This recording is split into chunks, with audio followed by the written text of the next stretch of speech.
নমস্কার বন্ধুরা, শ্রাবণীর রান্নাঘরে আপনাদের সবাইকে স্বাগত জানিয়ে আমি আবারও একটা রান্নার ভিডিও নিয়ে আপনাদের সামনে চলে এসেছি। আজকের আমি আপনাদের করে দেখাবো ফুলকপির ধোকা।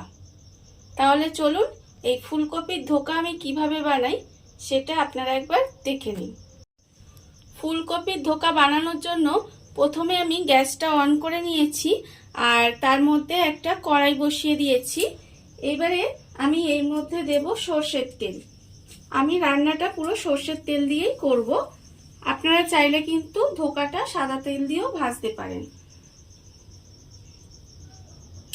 এখানে আমার প্রায় 2.5 চামচের মতো সরষের তেল দিলাম। এবারে তেলটাকে আমি একটু গরম হতে দেব। তেলটা আমার গরম হয়ে গেছে। এইবারে আমি এর মধ্যে দিয়ে দেব হিং। এখানে আমি হিং রেখেছি, সেই হিংটা আমি ছোট চামচের একদম 1/4 চামচ হিং দিয়ে দিলাম।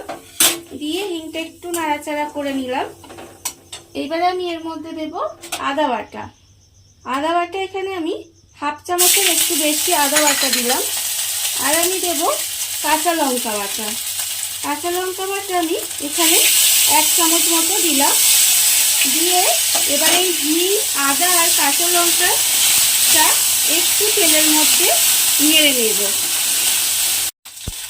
হিং, আদা আর কাঁচা লঙ্কাটা একটু নেড়ে নিয়েছি তেলের মধ্যে। এবারে আমি এর মধ্যে দেব ছোলার ডাল বাটা। এখানে আমি ছোলার ডাল 5 থেকে 6 ঘন্টা ভিজিয়ে বেটে রেখেছি, সেই ডাল বাটাটা আমি এর মধ্যে দিয়ে দেব।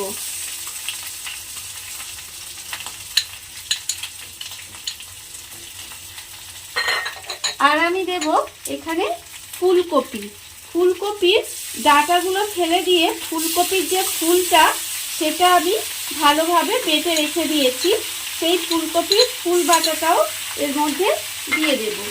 দিয়ে এইবারে ভালোভাবে এটা মশলার সঙ্গে মিশিয়ে নিতে হবে।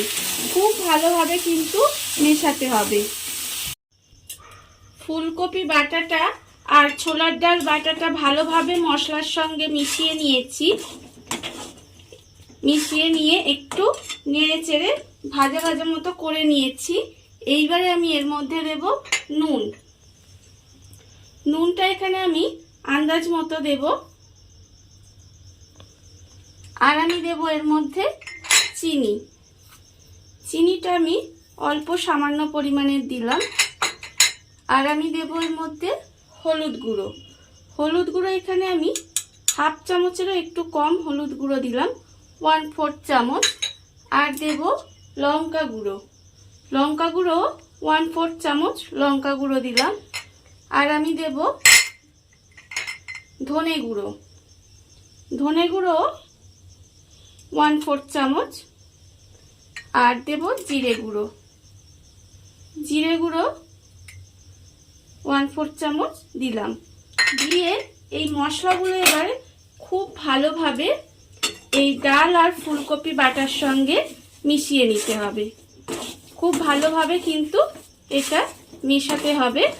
মিশিয়ে একটু রান্না করে নিতে হবে। সমস্ত মশলাগুলো দিয়ে ডালটাকে ভালোভাবে, ডাল আর ফুলকপি বাটাটাকে ভালোভাবে কিন্তু একটু রান্না করে নিতে হবে। রান্না করে নিয়ে এইরকম শুকনো শুকনো একটু করে নিতে হবে। আপনারা বুঝতেই পারবেন, দেখুন কড়া থেকে এবার উঠে আসছে। এই অবস্থায় কিন্তু এটা রেডি হয়ে গেছে। এটা প্রায় মিনিট 2-3 রান্না করলেই হয়ে যাবে। এরকম রান্নাটা আমার হয়ে গেছে। এইবারে আমি অন্যদিকে একটা প্লেট নিয়ে নিয়েছি। প্লেটের মধ্যে আমি অল্প সামান্য একটু সর্ষের তেল দিলাম। দিয়ে এবার ভালোভাবে এটা মাখিয়ে নেব। তেলটা আমি ভালোভাবে মাখিয়ে নিয়েছি। এইবারে এই মিশ্রণটি প্লেটের মধ্যে ঢেলে দেব। মিশ্রণটি, ফুলকপি আর ডালের মিশ্রণটি আমি নামিয়ে নিয়েছি। এইবারে খুন্তি দিয়ে চেপে চেপে এটাকে একটু সমান করে নিতে হবে। খুব ভালোভাবে কিন্তু সমান করতে হবে। এইভাবে সাইডগুলো সমান করে নেব আর ধারগুলো সমান করে নেব আর মাঝখানটাও একটু পাতলা করে নেব। এইভাবে কিন্তু করে নিতে হবে। প্রথমে মিশ্রণটি ভালোভাবে সমান করে নিয়েছি, সমান করে চৌকো করে নিয়েছি। এবার আমি এটা কেটে নেব আর এটা আমি চৌকো করে কেটে নেব। আপনারা চাইলে কিন্তু বরফি আকারেও কেটে নিতে পারেন। এইভাবে সুন্দর করে আস্তে আস্তে কেটে নিতে হবে। চৌকো করে এইভাবে আমি কেটে নেব। খুব সাবধানে এটা কিন্তু করতে হবে আর আস্তে আস্তে তুলে নিতে হবে যাতে ধোকাগুলো ভেঙে না যায়। এইভাবে আমি কিন্তু খুব সাবধানে এটা করে নিতে হবে। ধোকাগুলো আমি এইভাবে কেটে নিলাম। ধোকাগুলো আমি চৌকো করে কেটে নিয়েছি। এইবারে খুব আস্তে আস্তে এগুলো তুলে নিতে হবে যাতে ধোকাগুলো ভেঙে না যায়। এইভাবে আমি ছুরি দিয়ে প্রথমে কেটে নিলাম। এবার আস্তে আস্তে এইভাবে কিন্তু ধোকাগুলোকে আমায় তুলে নিতে হবে। এইভাবে প্রত্যেকটা ধোকা আমি আগে তুলে নেব কেটে। ধোকাগুলো আমি এদিকে কেটে তুলে রেখেছি আর অন্যদিকে আবারও গ্যাসটা অন করে কড়া বসিয়ে দিয়েছি। এবার আমি ধোকাগুলো ভাজবো আর ভাজার জন্য আমি এখানে সর্ষের তেলই ব্যবহার করব। এখানে বেশ অনেকটা পরিমাণে সর্ষের তেল আমি এর মধ্যে দিয়ে দিলাম ধোকাগুলো ভাজার জন্য। ধোকা ভাজার জন্য কিন্তু আপনারা চাইলে সাদা তেলও ব্যবহার করতে পারেন। এবারে তেলটাকে আমি একটু গরম করে নেব। তেলটা আমার গরম হয়ে গেছে। এইবারে ধোকাগুলো আস্তে আস্তে তেলের মধ্যে দিয়ে ভালোভাবে ভেজে নিতে হবে। এইভাবে ধোকাগুলো খুব সাবধানে তেলের মধ্যে দিয়ে দেব, দিয়ে আস্তে আস্তে ধোকাগুলো ভেজে নিতে হবে। আর একবারে অনেকগুলো ধোকা দিয়ে দেব না, তার কারণ অনেকগুলো ধোকা দিয়ে দিলে ভেঙে যেতে পারে। তাই আমি অল্প অল্প করে ধোকা দেব, দিয়ে এক পিঠটা ভাজা হলে তারপরে আমি আবারও উল্টে দেব।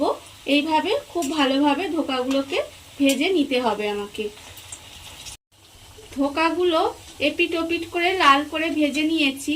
এইবারে আস্তে আস্তে আমি ধোকাগুলোকে তুলে নেব। এইভাবে আস্তে আস্তে ধোকাগুলোকে তুলে নেব। তুলে নিয়ে আবারও আমি ধোকা এর মধ্যে দিয়ে দেব।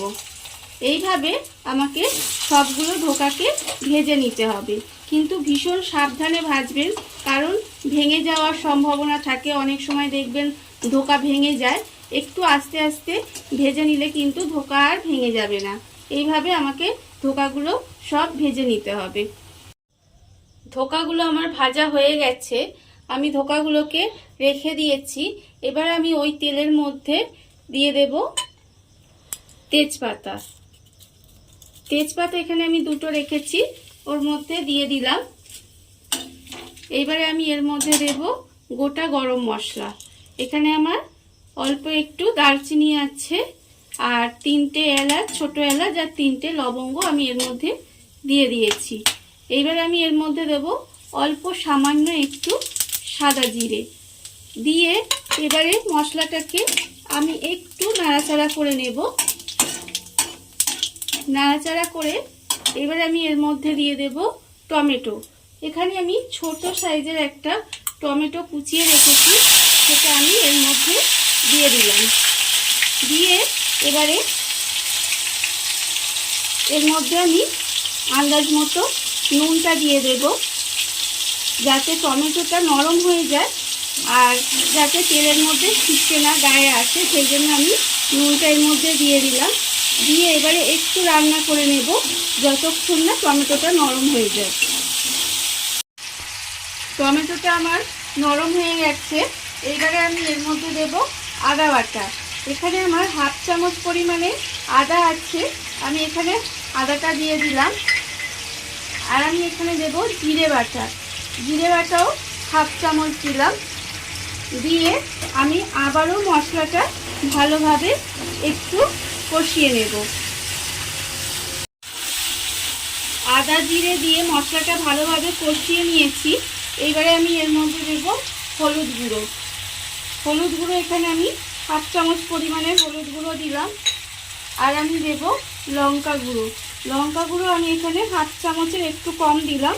আপনারা কেমন ঝাল খাবেন সেটা বুঝে লঙ্কা গুঁড়োটা দেবেন। আর আমি এর মধ্যে দেব একটু ধনে গুঁড়ো, 1/2 চামচের অল্প একটু কম ধনে গুঁড়ো দিলাম। দিয়ে আবারও কিন্তু আমাকে মশলাটা খুব ভালোভাবে কষিয়ে নিতে হবে।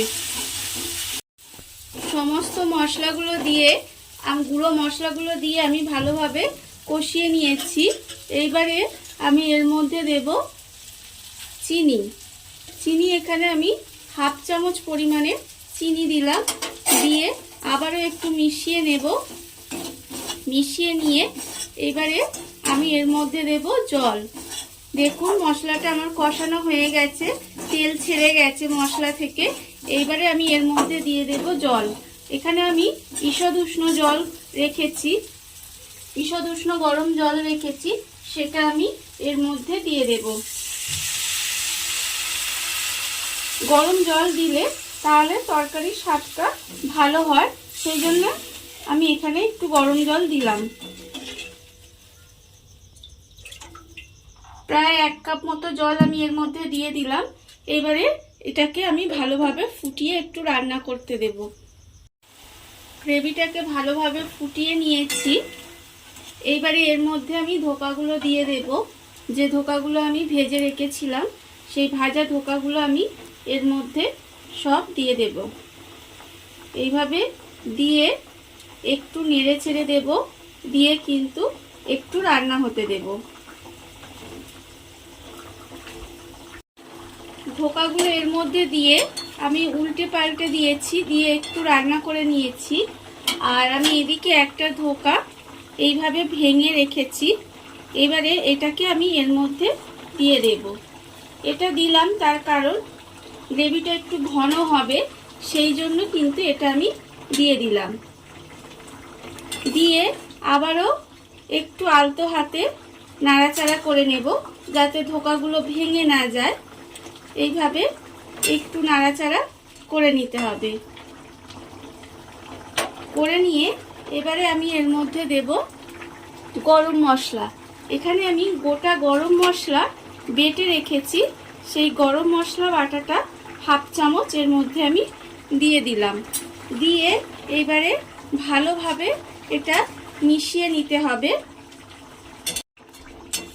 গরম মশলাটা দিয়ে একটু নাড়াচাড়া করে ভালোভাবে মিশিয়ে নিয়েছি। এইবারে আমি এর মধ্যে দেব ঘি। এখানে আমি 1/2 চামচের মতো ঘি দিয়ে দিলাম উপর থেকে। দিয়ে এবার গ্যাসটা বন্ধ করে দেব। রান্না আমার হয়ে গেছে। বন্ধ করে কিছুক্ষণ ঢাকা দিয়ে রেখে দিলেই তাহলে কিন্তু আমার ফুলকপির ধোকা রেডি হয়ে যাবে। দেখুন বন্ধুরা, কত সুন্দর আমার ফুলকপির ধোকা রেডি হয়ে গেছে। এটা খেতে ভীষণ ভালো হয়, আপনারাও বাড়িতে বানাবেন। আর এই ভিডিওটা যদি আপনাদের ভালো লেগে থাকে তাহলে লাইক করবেন, কমেন্ট করবেন আর সাবস্ক্রাইব করবেন আমার চ্যানেলকে। আজ এই পর্যন্ত, নমস্কার।